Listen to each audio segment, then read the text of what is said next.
ఇటీవల BRS party అధికారం కోల్పోయిన తర్వాత బీఆర్ఎస్ పార్టీ కార్యకర్తల మీద అలాగే కాంగ్రెస్ పార్టీని విమర్శించే వ్యక్తుల మీద అంటే సామాజిక ఉద్యమకారుల మీద పెద్ద ఎత్తున కాంగ్రెస్ పార్టీ కార్యకర్తలు నాయకులు మరి తలలు వగలగొట్టేంత దాడులు చేస్తున్నారని చెప్పేసి బీఆర్ఎస్ పార్టీ అధినాయకుడు కుమారుడు అయినటువంటి కేటీఆర్ గారు విమర్శ గుప్పిస్తూ ఉన్నారు. దీనిపైన మీ అభిప్రాయం?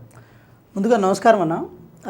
మతిలేని కేటీఆర్ గారికి కొన్ని విషయాలు స్పష్టంగా చెప్పదలుచుకున్నాం. ఏంటంటే 10 సంవత్సరాల కాలంలో అధికార మదంతో అధికార అహంతో ఈ తెలంగాణ రాష్ట్రాన్ని వాళ్ళు ఎలా ఇబ్బంది పెట్టారు అంటే ఒక గ్రామ స్థాయిలో ఉన్న సర్పంచ్ని ప్రశ్నించినందుకు కూడా కాంగ్రెస్ పార్టీ కార్యకర్తలను అక్కడున్న ఆ మండల స్థాయిలో ఉన్న ఎస్ఐ ఎవరైతే ఉన్నారో బెదిరించి భయపెట్టి స్టేషన్ పిలిపించి కొట్టి పంపించిన సందర్భాలు ఉన్నాయి. అంటే బీఆర్ఎస్ పార్టీ 10 సంవత్సరాల కాలంలో కాంగ్రెస్ పార్టీ కార్యకర్తలు గుండెల మీద అంటే ఇట్లా భయంతో బతికిన సందర్భాలు ఉంటాయి. ఒక యూనివర్సిటీ విద్యార్థులుగా నాకంటే అంటే నేను ఒక అడ్వకేట్ అయినప్పటికీ కూడా లా విద్యార్థి అయినప్పటికీ కూడా మేము భయంగా బతికిన సందర్భాలు కూడా ఉన్నాయి.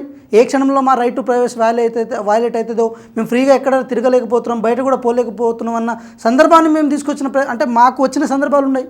సో ఇక్కడ ఒక మాట స్పష్టంగా ఏం చెప్పదలుచుకున్నామంటే గౌరవ్ కేటీఆర్ గారు మీ సోషల్ మీడియా బ్యాచ్కి మీ సోషల్ మీడియా ట్రోల్స్ బ్యాచ్కి గవర్నమెంట్ మీద అంటే అసలు ఈ డెమోక్రసీలో దేని మీద దేన్ని విమర్శించాలి, ప్రజా వ్యవస్థల మీద మనం ఎట్లా మాట్లాడాలి, ప్రభుత్వంతో ఎట్లా మాట్లాడాలి, ఒక రాజకీయ పార్టీగా మనం ఏ కాన్షియస్తో బిహేవ్ చేయాలన్న విషయం మీద బేసిక్ కామన్ సెన్స్ లేకుండా మీరు 9 సంవత్సరాల పరిపాలన ఎట్లా పరిపాలించడం మాకు అర్థం కావట్లేదు. ఎప్పుడైనా సరే చిన్న దానికి ట్రోల్ చేయడం, ఎక్కడో ఎండిపోయిన చెరువు దగ్గర పోయి ఇట్లా వీడియో పెడతారు. మీ దాంట్లో సోషల్ మీడియా బ్యాచ్ మొత్తం వీడియో పెట్టి దాన్ని ఏదో కథలు పడే ప్రయత్నం చేస్తారు. మీ దాంట్లో ఉన్న మీ ఛానల్ యూట్యూబ్ ఛానల్ ఎవరైతే ఉన్నాయో దాంట్లో ఎవరో పాపం రోడ్డు మీద పోయే ఆడబిడ్డలను గెలికి వాళ్ళ దగ్గర నుంచి దెబ్బలు తిన్నా కూడా మళ్ళీ కాంగ్రెస్ పార్టీ మీద మీరు మళ్ళీ బురద జల్లే ప్రయత్నం చేస్తారు. అంటే ఒక విషయం స్పష్టంగా ఏం చెప్పదలుచుకున్నామంటే మీకు మీ 9 సంవత్సరాల్లో లేకపోతే 10 సంవత్సరాల కాలంలో ఈ తెలంగాణ రాష్ట్రాన్ని అప్పనంగా దోచుకున్న తర్వాత, తెలంగాణ రాష్ట్రాన్ని ఆర్థికంగా నాశనం చేసిన తర్వాత, ఈ తెలంగాణ రాష్ట్రంలో సంపదను ప్రజల వైపు తీసుకెళ్ళి ప్రజా పాలన దిశగా కాంగ్రెస్ పార్టీ తీసుకెళ్తుంటే ఆ అంశాలపై తెలంగాణ ప్రజలకు ఈ 10 సంవత్సరాల కాలంలో మేము దోచుకున్న దాన్ని దాచిపెట్టుకోవడానికి, దాన్ని గుప్తంగా ఉంచుకోవడం కోసం ఏదో ఒకటి చేయాలి. కాబట్టి ప్రజాపాలన మీద ప్రభుత్వం మీద బురద జల్లే ప్రయత్నం ఏదైతే చేస్తున్నారో కేటీఆర్ గారు దీనివల్ల ఏంటంటే మీ మెదడు నపుంసకత్వంగా ఉంది. మీ మెదడు అంటే సంపూర్ణంగా లేదు. ఆ మెదడు ఎట్లా అంటే అమెరికాలో పోయి చదువు వచ్చినావు అని పేరుకి అంటున్నావు, కానీ అమెరికాలో ఏం చదువుకొని వచ్చినావో ఏం చేసినావో ఏం అర్థం కావట్లేదు. ఏది పడితే అట్లా మాట్లాడుతున్నావు, ఎట్లా పడితే అట్లా మాట్లాడుతున్నావు. నీ మాటల వల్లనే సగం నీ బీఆర్ఎస్ పార్టీ ఖాళీ అవుతుందేమో కేటీఆర్ గారు. మీకు ఒకటి అర్థం కావట్లేదు. బేసికల్లీ మేము డే 1 నుంచి ఒకటే చెప్తున్నాం, కాంగ్రెస్ పార్టీకి 64 స్థానాలు వచ్చిన తర్వాత ప్రభుత్వం నిలబెట్టుకొని పరిపాలన సాగిస్తున్న క్రమంలో నువ్వు చేస్తున్న పనికిరాని స్టేట్మెంట్ వల్ల వచ్చిన 38 స్థానాలు కొంచెంలోనే పోయింది, మేము కొంచెం అయితే అధికారంలో దగ్గర ఉన్నామని చెప్పి ఒక పనికిరాని ముచ్చట్లు ఎప్పుడైతే చెప్తున్నావో ఆటోమేటిక్గా మీ నాయకులు ఏమనుకుంటారంటే అయ్యో వీళ్ళతో అయ్యే పనే కాదు, ఈయన చెప్పే ముచ్చట్లు, వీళ్ళు చేసే ఈ ట్రోల్ బ్యాచ్, ఈ కథ కార్ఖానా మాదో అయ్యేది కాదు, సచ్చేది కాదు, ఇప్పటికే తెలంగాణ రాష్ట్ర ప్రజలు చెప్పుతో కొట్టినట్టయింది, ఇంకా ఏం పెద్ద తప్పు జరుగుతుందని చెప్పి మీలో ఉన్న నాయకులు అటు వీళ్ళైతే బీజేపీ పోతున్నారు లేకపోతే కాంగ్రెస్ పోతున్నారు. ఫస్ట్ వాళ్ళని ఆపరాదు.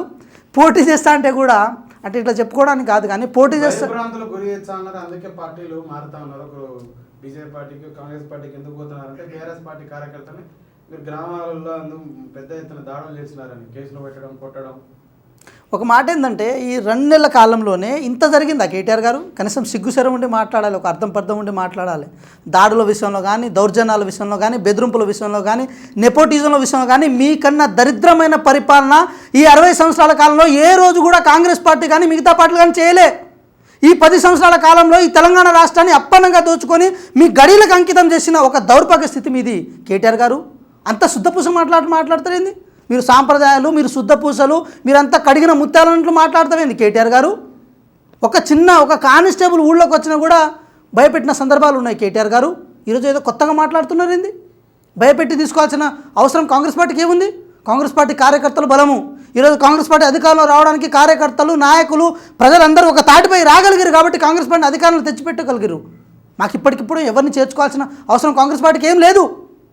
అసలు మీ పార్టీలో ఉండి మీరు ఎక్కడ వాళ్ళని ముంచుతారని చెప్పి వాళ్ళు బయటకు వస్తున్నారు. ఇన్ని రోజులు మీరు వాళ్ళని దాచిపెట్టి ఇట్లా అంటే సర్ప్రైజ్ చేసి ఉంచారు కాబట్టి వాళ్ళు ఇప్పుడు బయటకు వచ్చే ప్రయత్నం చేస్తున్నారు. అది మీ తప్పిదం కదా, నీ అహంకారం కదా. నువ్వు వర్కింగ్ ప్రెసిడెంట్ అయిన తర్వాత కూడా నీ పార్టీ ఓడిపోయిందంటే కనీసం సిగ్గు తెచ్చుకొని ఇంట్లో కూర్చొని అంటే మీ విషయాలు మీరు పరామర్శించుకోకుండా, మీరు క్రాస్ చెక్ చేసుకోకుండా, ఆత్మ పరిశీలన చేసుకోకుండా కాంగ్రెస్ పార్టీ మీద ఏడుస్తారు ఎందుకు? కాంగ్రెస్ పార్టీ మీద బురద జల్లుతారు ఎందుకు? కాంగ్రెస్ పార్టీ మీద నమ్మకంతోనో అభిమానంతోనో మీకు ఓటేయలేదు, ఎక్కడో అపోహపడ్డారు, ఇంకా ఏదో చేస్తారు. 10 ఏళ్ళు చేసినటువంటి కేసీఆర్ గారి సుభిక్షమైనటువంటి పాలన కాకుండా ఇంకా ఏదో మంచి జరుగుతుంది అని చెప్పేసి ఆశ చేశారు. అది కూడా 1-2% పీపుల్ మాత్రమే ఆ హోప్తో వేయడం వల్ల వాళ్ళు గెలిచారని చెప్పేసి వ్యాఖ్యపైన. మరి కామారెడ్డిలో కేసీఆర్ ఎందుకు ఓడిపోయింది? కేటీఆర్ గారు ఎందుకు ఓడిపోయింది కామారెడ్డిలో? మరి ఓడిపోవాల్సింది కాదు కదా. కామారెడ్డిలో కేసీఆర్ని నిలబెట్టడము రాజకీయంగా గొప్ప నిర్ణయము, కానీ మిగతా చోట్ల మీరు తీసుకున్న నిర్ణయాలు మాత్రం చెడు నిర్ణయాలు. ఒక విషయం చెప్తున్నా కేటీఆర్ గారు, ఒక మాట మీరు గమనించండి. ఈ 10 సంవత్సరాల కాలంలో మీరు చేస్తున్న దౌర్జన్యాలకు, దౌర్భాగ్యాలకు తెలంగాణ ప్రజలు దగ్గర నుండి చూసారు కాబట్టి మిమ్మల్ని బొందబెట్టిరు. 39 స్థానాలకు మీరు పరిమితం అయిపోయారు. కొంచెం కాంగ్రెస్ పార్టీ కనుక తలుపులు తెరిస్తే 38 కాస్త 9 అవుతాయి. చాలా ఇబ్బంది పడతారు మీరు రాజకీయంగా. పార్లమెంట్ ఎలక్షన్ తర్వాత మీరు భూస్థాపితం అయిపోతున్నారు. మీరు అసలు తెలంగాణ రాష్ట్ర రాజకీయాల్లో మీకు ఎగ్జిస్టెన్సే లేదు. మీరు చేసిన అంటే వైఎస్ఆర్సీపీని ఒకనొక సందర్భంలో 2014లో టీడీపీని ఇలా ఆ పార్టీలను తొక్కి కేవలం బీఆర్ఎస్ పార్టీ ఉండాలని చెప్పి అటు బీజేపీని కాంగ్రెస్ని ఈ 2 పార్టీలను ఇబ్బంది పెడుతూ, అంటే ఒక విధంగా చెప్పాలంటే ఒక సందర్భంలో బీజేపీతో మీకు సాహసం చేసుకుంటూ వాళ్ళతో కొంచెం సఖ్యత ఏర్పాటు చేసుకుంటూ వాళ్ళతో జర్నీ చేస్తూనే కాంగ్రెస్ పార్టీని ప్రతిసారి ఇబ్బంది పెట్టే ప్రయత్నం చేశారు. ఒకసారి ఈ పార్టీని లేపుతూ ఒకసారి ఈ పార్టీని లేపుతున్న ఒక కారణాన్ని చూపించి తెలంగాణ ప్రజలను మాయ చేసే ప్రయత్నం చేశారు.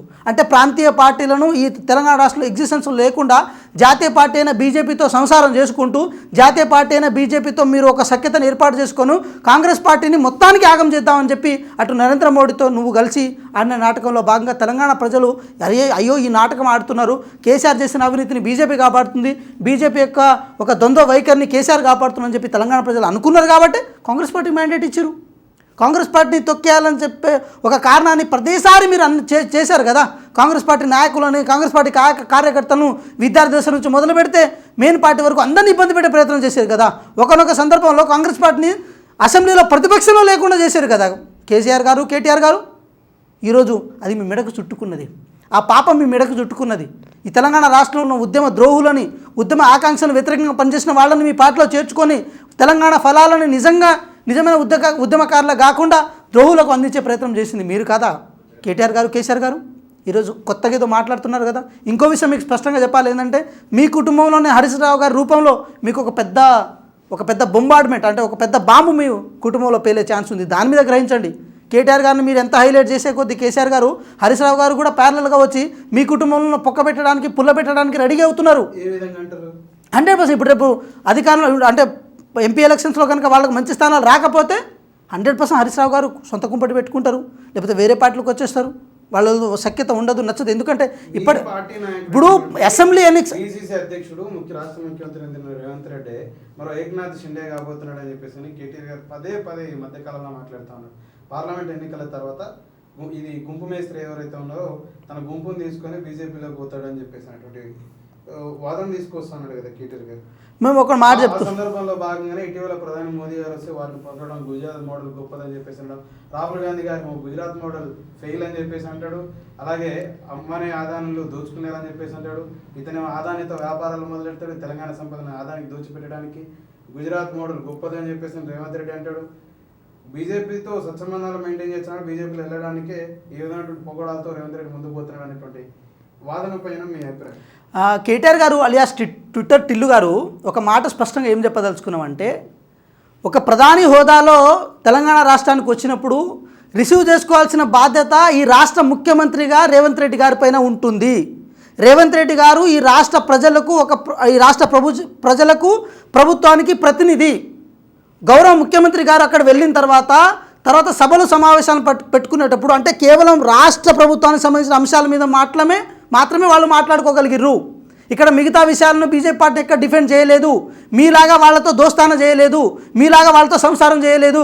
కవిత విషయంలో కానీ, కాళేశ్వరం విషయంలో కానీ, మిగతా చాలా విషయాల్లో కానీ మీరు వారు కలిసి ప్రయత్నాలు చేసుకుంటూ ప్రయాణాలు చేసుకుంటూ చేశారు కదా. ఈరోజు కొత్తగా మీ మధ్య కొత్తగా చెప్పేది ఏముంది? ఒక మాట స్పష్టంగా ఏం చెప్పదలుచుకున్నాం అంటే, అదానీ కంపెనీ ఈ రాష్ట్రంలో పెట్టుబడులు పెట్టడానికి వచ్చింది. ఈ దేశంలో అదానీ కంపెనీ ఉంది కాబట్టి ఈ రాష్ట్రంలో పెట్టుబడులు పెట్టడానికి వచ్చింది. అంతేగాని ఈ రాష్ట్రంలో ఉన్న ప్రభుత్వ రంగ సంస్థలను, ప్రభుత్వ రంగ వ్యవస్థలని, ఈ రాష్ట్ర సంపదని అదానీ కంపెనీలకు దోచిపెట్టడానికి కాంగ్రెస్ పార్టీ సిద్ధంగా లేదు. బీజేపీ పార్టీ లాగా మీ పార్టీ లాగా మీ పార్టీ కృష్ణారెడ్డి గారికి మైహోం రామేశ్వరరావు గారికి అప్పగించినట్టు ఈ తెలంగాణ రాష్ట్ర యొక్క సంపదను ఏ కార్పొరేట్ శక్తికి కానీ తెలంగాణ రాష్ట్ర కాంగ్రెస్ తెలంగాణ రాష్ట్ర ప్రభుత్వం అప్పచెప్పడానికి సిద్ధంగా లేదు. టిల్లు గారు ఒక మాట మీకు స్పష్టంగా ఏం చెప్పదలుచుకున్నామంటే, మీరు అంటే రైతు చట్టాల విషయంలో కానీ మిగతా చాలా విషయాల్లో కానీ మీరు బీజేపీతో సఖ్యతతో ఉన్నారు. పార్లమెంట్లో మీ ఎంపీలు ఏ రోజు కూడా ఈ రాష్ట్రం సంబంధించిన అంశాల మీద ఏ రోజు కొట్లాడలేదు. కనీసం వారు ఈ రాష్ట్రానికి వచ్చినప్పుడు కూడా కనీసం ఒక ముఖ్యమంత్రి హోదాలో మర్యాదపూర్వకంగా కూడా మీరు కలవలేదు. ఎందుకు కలవలేదు అంటే మీ మధ్య ఉన్న సహజీవనం ఏదైతే ఉందో, మీరు ఒక డేటింగ్ కల్చర్ని మీ మధ్య ఏదైతే సఖ్యతతో నడుస్తుందో అది ఎక్కడ తెలంగాణ ప్రజలకు తెలిసిపోతుందని చెప్పి భయంతో మీరు పోలేదు. అయినా సరే తెలంగాణ ప్రజలు తెలిసిపోయింది.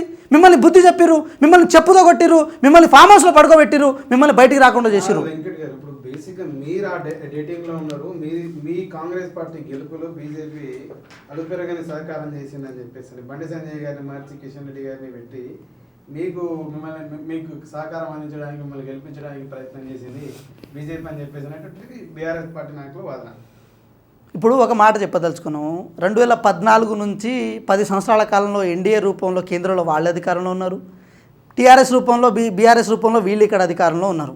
ఇక్కడ మేము అధికారంలో రాలేదు. First point. సెకండ్ పాయింట్ ఏంటంటే, ఈ ఇద్దరు అధికారులు ఉన్నప్పుడు కవిత ఇష్యూ ఈ రాష్ట్రంలో ఒక మేజర్ ఇష్యూ, కాళేశ్వరం ఇష్యూ ఈ రాష్ట్రంలో ఒక మేజర్ ఇష్యూ, తెలంగాణ రాష్ట్ర సంపదను అంటే రాష్ట్రాల వారీగా ఢిల్లీకి మిగతా రాష్ట్రాలకు తరలించిన ఘనత ఈరోజు కవిత గారికి దక్కితే, ఈ రాష్ట్ర సంపదను అప్పనంగా దోచుకొని ఫామ్ హౌస్కు తరలించిన ఘనత కేసీఆర్ గారికి దక్కుతుంది. ఈ విషయాలు వాస్తవాలని చెప్పి బండి సంజయ్ గారు, కిషన్ రెడ్డి గారు, అరవింద్ గారు వాళ్ళందరూ కలిసి చెప్పిన తర్వాత కూడా వాళ్ళందరూ కలిసి వాళ్ళు సమావేశాల్లో ఒక మహాసంగ్రామ యాత్రను పెట్టి అక్కడ చెప్పిన తర్వాత కూడా వాళ్ళ మీద చర్యలు తీసుకోకుండా, వాటి మీద ఆధారాలు ఉన్నా కూడా వాటి మీద యాక్షన్ తీసుకోకుండా, ఎటువంటి చేయకుండా ఒక సఖ్యతను సత్సంబంధాలు ఏర్పాటు చేసుకొని వాళ్ళు పోతే దాన్ని మేమేదో ఎలిగేషన్ చేసాం, మేము చెప్పాను అంటున్నారు కదా. కానీ తెలంగాణ ప్రజలు నమ్మిర్రు. తెలంగాణ ప్రజలు బీజేపీ బీఆర్ఎస్ రెండు కావు, అవి రెండు ఒకటే తాను ముక్కలు, ఒకటే మార్గంలో వెళ్ళే అంశాలు. రైలు పట్టాలకు ఒక పట్ట ఇదైతే ఒక పట్ట ఇదైతే రెండు పట్టాలు పోతే దాని మీద ఈ బీజేపీ బీఆర్ఎస్ అనే రైలు పోతుందని చెప్పి స్పష్టంగా తెలంగాణ ప్రజలు నమ్మిర్రు. ఈరోజు కొత్తగా చెప్పేది ఎందుకు, కొత్తగా చేసేదే ఉంది. ఇదే అంశాన్ని ఇప్పుడు మీరు అడిగారు కదా, ఇదే అంశాన్ని తెలంగాణ రాష్ట్ర ప్రజలు చెప్దాం. కాంగ్రెస్ బీజేపీ ఒకటే కదా అంటాగని చెప్పి ఒక మాట చెప్తే నమ్ముతారా తెలంగాణ ప్రజలు? కనీసం ఈ దేశ ప్రజలు నమ్ముతారా? ఈ దేశంలో లెఫ్ట్ పార్టీలు రైట్ పార్టీలు అనుకున్నప్పుడు బీజేపీకి కాంగ్రెస్కి మధ్య ఉన్న పచ్చగడ్డేస్తే బగ్గుమంటుంది. అంత ఒక వైరం ఉన్న పార్టీలు రెండు. కాంగ్రెస్ పార్టీ క్లియర్ కట్గా ఈ దేశంలో ఉన్న మతతత్వ పార్టీ అయిన బీజేపీ పార్టీ మీద కొట్లాడుతుంది. మరి రాహుల్ గాంధీ గారు డే 1 నుంచి నరేంద్ర మోడీ మీద కొట్లాడుతున్నారు. రాహుల్ గాంధీ గారు భారత్ జోడో యాత్ర చేసింది కానీ, భారత్ జోడో న్యాయాత్ర చేసింది కానీ బీజేపీ పార్టీకి వ్యతిరేకంగానే కదా, ఈ దేశంలో ఉన్న కేంద్ర ప్రభుత్వానికి వ్యతిరేకంగానే కదా. సో ఎట్లా కలిసే ఛాన్స్ ఉంటుంది, ఎట్లా వీలుంటుంది? అబద్ధం అతికినట్టు చెప్పాలి కదా టిల్లు గారు. మీరు ఏదో రాజకీయంగా ఒక మాట విసిరేస్తే అయిపోతుంది, ఒక మాట చెప్పేస్తే అయిపోతుంది కాదు కదా. మీ కేసీఆర్ గారు బండి సంజయ్ గారిని దింపి కిషన్ రెడ్డి గారు ఎక్కించారని చెప్పి ఆ విషయం తెలంగాణ ప్రజలు చిన్న బుడ్డోడు కూడా తెలుసు, చిన్న పిల్లగాడు మొన్న రాజకీయాలు వచ్చిన వాళ్ళు కూడా తెలిసిపోయింది ఆ విషయం. ఏం క్లెయిమ్ చేసుకుంటారు, ఏం రాజకీయాలు మాట్లాడతారు, అర్థం పడతాం లేని రాజకీయాలు ఏం మాట్లాడతారు? వర్కింగ్ ప్రెసిడెంట్ అయిన తర్వాత నీ ద్వారా సగం పార్టీ సర్వనాశనం అయిపోతుందని చెప్పి మీ కార్యకర్తలందరూ ఆవేదన చెందుతున్నారు. మొన్న బొంతు రామ్మోహన్ గారు బయటకు వచ్చిన తర్వాత మీ మీదే కదా అలిగేషన్ చేసింది. ఈ హైదరాబాద్కు ఉన్న మాజీ మేయరు, మాజీ డిప్యూటీ మేయరు మీ మీద బట్టగాల్చి మీ మీద నుంచి వచ్చారు కదా ఇటు. అంటే కాబట్టి ఏంటంటే ఎప్పుడైనా ఒక మాట గుర్తుపెట్టుకోండి, కేటీఆర్ గారు ఒక మాట అనేటప్పుడు కానీ దానికి కారణం నువ్వు అని చెప్తున్నారు కదా, దానికి కారణం కేటీఆర్ గారు అని చెప్తున్నారు కదా. కేటీఆర్ రాజకుమారుడు అయినటువంటి కేటీఆర్ గారు అంటే మీరు ఈ వర్కింగ్ ప్రెసిడెంట్ హోదాకి మీరు సరిపోరు, మీ అహంకారము నెత్తికెక్కింది, మీ అహంకారం వల్ల తెలంగాణ రాష్ట్రంలో ఉన్న కొత్త తరం వాళ్ళు రాజకీయాల్లో ఎదగలేకపోతున్నారని చెప్పి వాళ్ళు ఎలిగేషన్ చేసి వచ్చారు. అంటే మేమేమంటున్నామంటే కాంగ్రెస్ పార్టీ మీద ఒక మాట అనే ముందు ఫస్ట్ మీ పార్టీలో ఉన్న మీరు చేసిన ఒక సంఘ సంస్కృతం